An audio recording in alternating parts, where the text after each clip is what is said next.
Okay, hello. This is designed to be a short introduction to the software JMARS that is a GIS-based utility built for analyzing planetary data sets that we'll be using in our Mars mapping projects to do orbital imaging and to find context for some of the things we'll see on the ground. So, to get to this point, you should go to the website listed in front of you, jmars.mars.asu.edu, download the JMARS software package, install it. It works on both Windows and Mac, and register yourself an account with a password for whatever reason so that you can log in and save things appropriately. So I've opened the program. I'm gonna now, if I can get it to do my password, it tends to be a little tricky for me at this point, but it seems like it took it. It pauses for a second here while it's loading the program.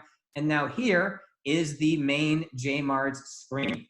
So let's walk through some of the menus here. We have sort of standard map motion tools. We have a pointer tool that you can use to select things, a pan tool that you can use to grab and move the map around. We can zoom in, we can zoom out.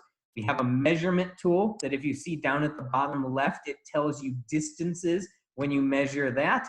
And we can also interrogate things and figure out what items are. Up here at the top, we have the ability to save our whole session, which could be useful to do a few times once you've spent a while doing this so that you don't lose where you're at.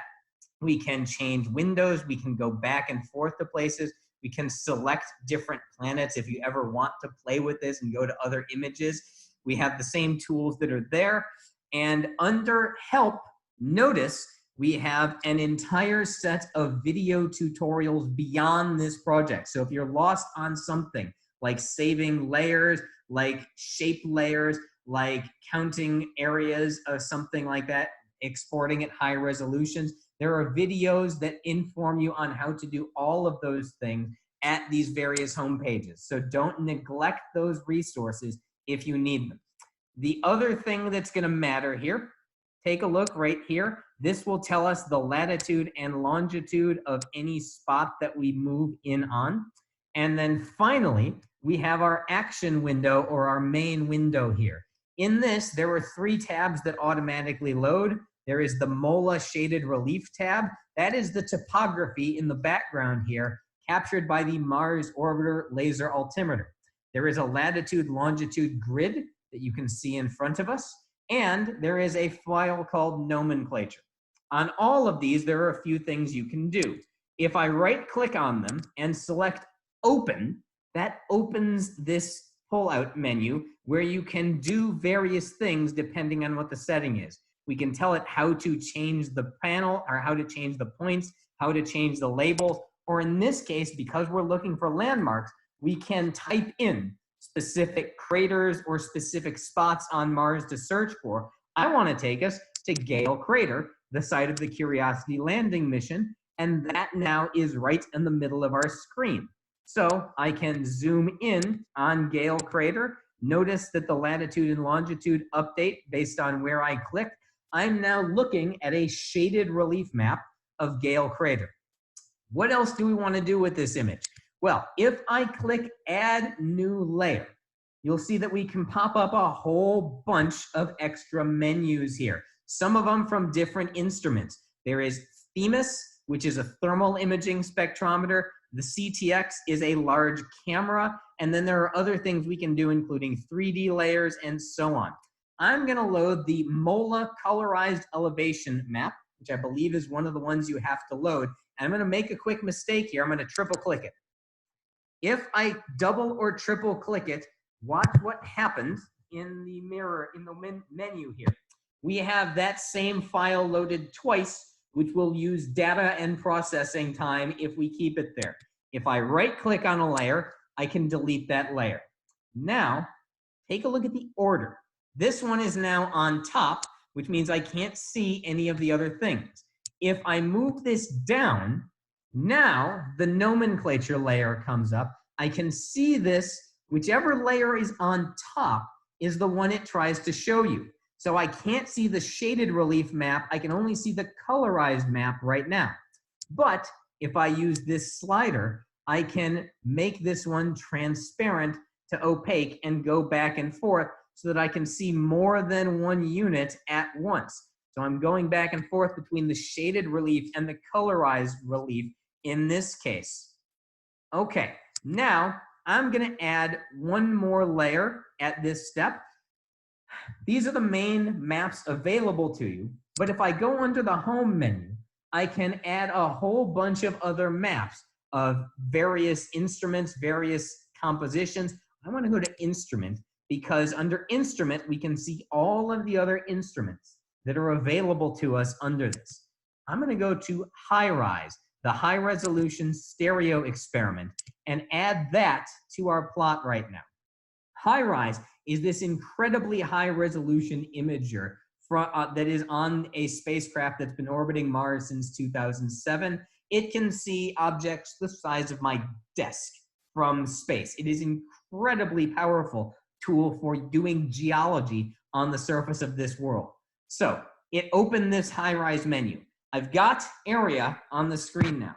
If I tell it to set the latitude and longitude to the bounds of my view, it will find all of the HiRise stamps in this area.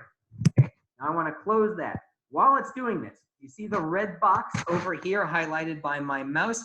That means it's processing something. When it's doing that, this layer is busy. If you see a red or a yellow signal there, it's telling you that this applet is processing things. Right now, we're waiting for it to find the HiRise stamps that are in this area. Now it's loaded them. You can see a series of blue boxes on the screen. Every one of these is a HiRise image. This camera floats over the planet on the spacecraft and takes images in a strip as it goes over the surface. So you can see various strips where HiRise has imaged on the planet. There are a few things I can do from this frame. If I open the HiRise menu, I can see all of the images on this frame right here, with each one having their own image code.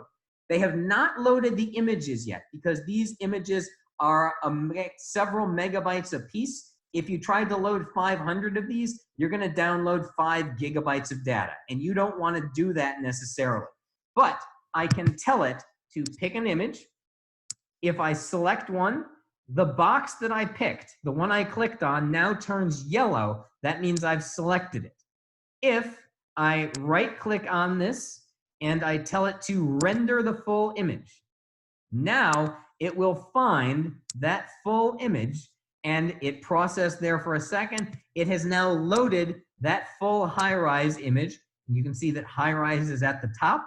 So HiRise is now the one that's showing there. I can go back and forth with transparency, but you can see some of the features here, including it looks like we might have found a channel in addition to some dunes on the one I'm looking at right now as I zoom in.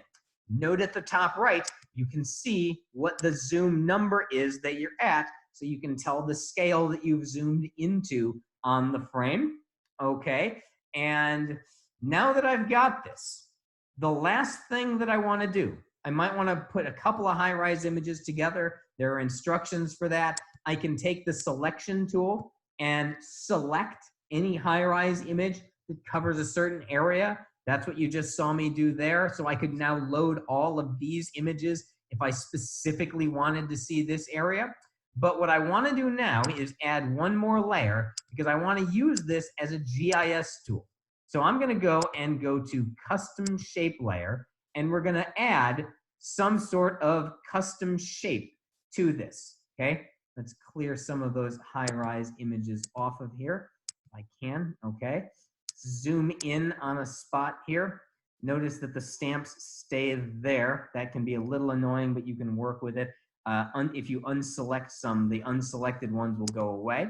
So if we open this, we could tell it, we could unselect various ones, and the caption is blocking this. Under rendered, we can tell it which ones we want. Okay, I've gotten rid of those lines now. Okay, custom shape layer. If I want to build a geologic map, I can do it with this. You can see some layered features here at the right. I'm going to map one of these layered features. So what do I want to do? I want to right-click on this. Under custom shape layer, I want to add points, lines, polygons. I'm going to call this thing right here a layer that I might want to map out. So we're going to go ahead and make a polygon that covers this little feature right here, which is probably some sort of a resistant bed. I have now defined a unit. If I think that this one right, let's click that to close it. All right, now I've created an extra small layer by double clicking. If I open this, guess what? I have a point and a polygon. I'm going to delete that polygon. That's just under that feature. Let's say now that I think that this one over here is another layer. Okay, what is another part of the same outcrop? We're going to make another one of these, looking vaguely Starfleet insignia-like. Fill that one in. Now I have two shape files down here. If they're the same unit, I can keep them the same color.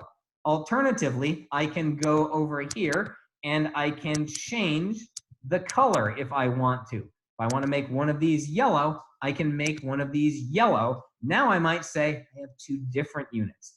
I also can change the line thicknesses, the outlines. I can show the points that I click. I can remove the points that I click. I can add labels. I can add fonts. All of those things can be done by clicking under here.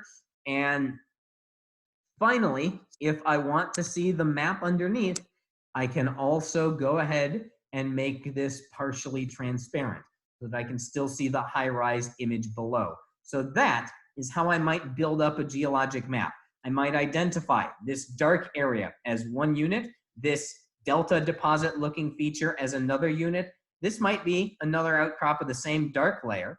And then we have these bedded layers that look clearly different than the stuff below them. I might call these individual layers that I could map out, and thus I could use this software to overlay polygons on top of it and build up a geologic map. And I believe if you click on the same spot like I did by accident there, you can even get things to basically snap to each other with pretty good precision in this. So that is a quick intro to JMARS. That's how you load high-rise images. That's how you use it for mapping. That's how you would build a map on this image.